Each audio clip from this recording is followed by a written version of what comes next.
Welcome everybody to my video on my Solar Guitars baritone guitar.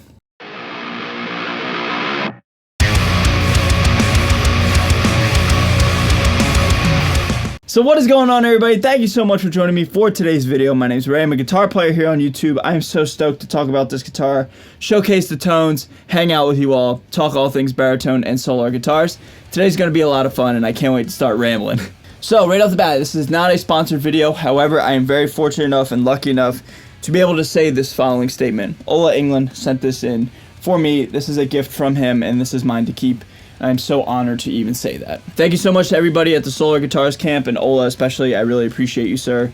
What you do for the community is amazing, and I think we can all agree with that.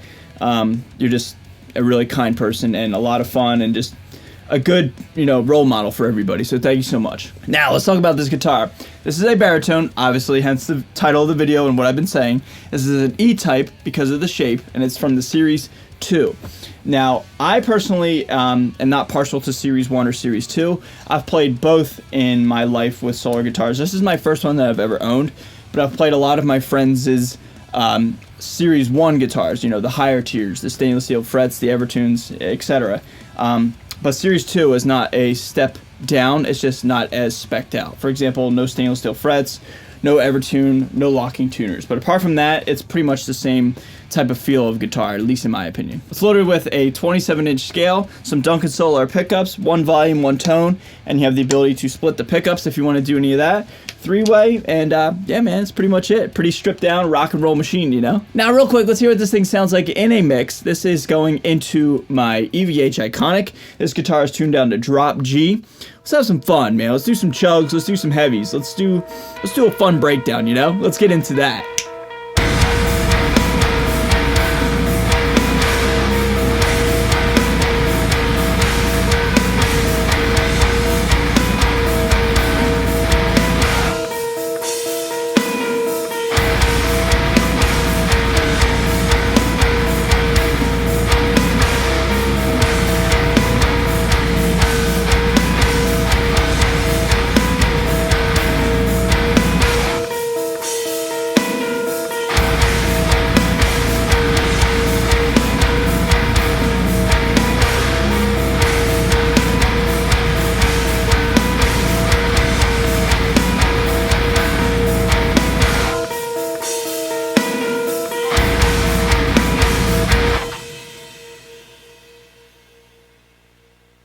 Yeah, I think it sounds pretty sick, man. Pretty heavy, pretty chuggy, pretty chunky. Just a lot of fun to play the heavies with this guitar and, my new favorite amp, the Iconic, right there. I think it's just a perfect combination. Now let's change gears. Same setup, same rig, same guitar, obviously. Let's just casually just play some guitar and just hang out and just, riff a little bit, all right? Just a casual playthrough, if you will.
And now one final thing I'll mention and show you all.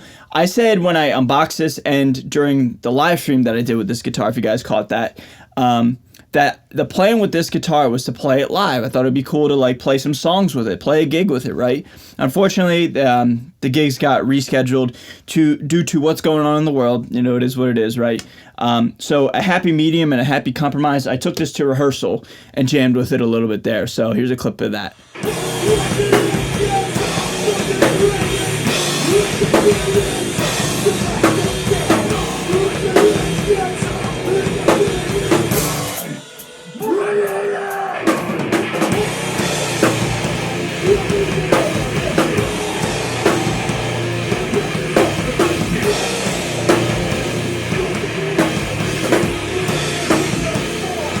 So everybody, that is everything I could show you. A demo song, a playthrough, some practice clips, you know, all the above, man. Yeah, I feel like I've had this guitar in my possession for a decent amount of time.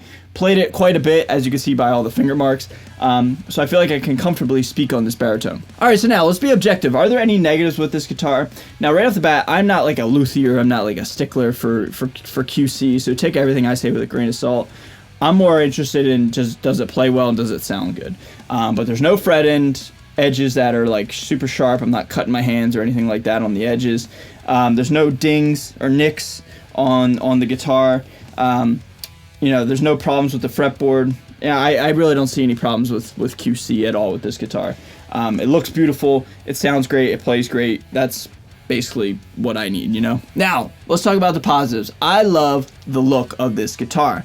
Now, I don't know how well the light and my camera in my room picks up this finish, but I love that transparent black kind of, you know, flame top there. It's got it on the top and on the back. I think that is a subtle yet classy touch to it.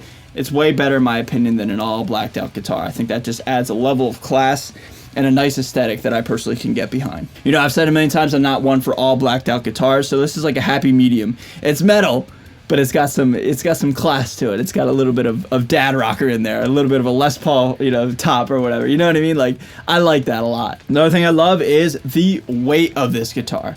Now, playing this at rehearsal especially, I had to be mindful of how heavy this thing is. And it really kind of like you know, held me back a little bit in a good way. You know, I jump around like crazy and I can't help it. I freak out just because I love music so much. But with this on, this thing is heavy, man. It kind of just anchors me, and it allows me to play better actually too, because I'm not focused on like jumping around. It's a heavy monster, heavy beast, and I like that. And I think heavy guitars kind of just are my vibe, man. They just remind me of old school guitars, you know. This is a fun positive. I love the way this guitar sits. It sits perfectly. Look, I'm James Hetfield all of a sudden. It just sits perfectly, man. Like, for a baritone, there's really no neck dive at all. And like, when you have your leg up on the monitor or whatever, it just like rests right here. It's a perfect balance, man, and it just feels great. Yeah, I feel like I could like play Master of Puppets now, you know what I mean? Like, it just sits really good. I love how it sits on my body. And the last two I'll lump in together for the sake of time in terms of positives is the tuning stability and the playability. I think this guitar just has that feel of like, it's not like hard to play. You know, the action's super low, no buzzing whatsoever. It's one problem I found with a lot of baritones. It's hard to find consistency throughout the entire fretboard. There's a lot of dead spots and or buzzy spots. I don't know if that's because of the low tunings or the long scale length or whatever, but this guitar plays great, man. It really does. No problem areas whatsoever, and it's probably the only baritone that I would feel comfortable playing any sort of lead with. It plays great, man. It really does. I'm really stoked with how this thing translates, you know, what I'm trying to do with my hands onto the fretboard and out through my rig, man. It plays really good. No problem areas at all. So everybody, that's everything I could say about this baritone, man. I'm just so thankful to have this in my arsenal, in my collection. I did my very best in this video to showcase everything I possibly could, man. Even use it in a band setting. Like I said, I wanted to use it for a show, but, you know, you can't, I guess, you know, things happen, right? But anyway, man, this guitar is awesome, and I can't wait to eventually use it live, but also to just put it through the ringer, put it through the test, and just keep playing it and keep jamming with it. So I hope you enjoyed this video. I had a hell of a time making it. I had a lot of fun making it. And yeah, dude, I just hope you enjoyed hanging out with me, okay? So everybody, I'll end this video by saying this. A huge shout out to Old England, huge shout out to Solar Guitars, and a huge shout out to you, yes, you watching at home. Thank you so much for all of you being so good to me and just allowing me to have the ability to showcase the things that I love, that is heavy tuned, down tuned riffs, and have fun, alright? So everybody, I'm going to get out of here. Stay safe, stay healthy, and stay metal. I'll see you guys next time. Later.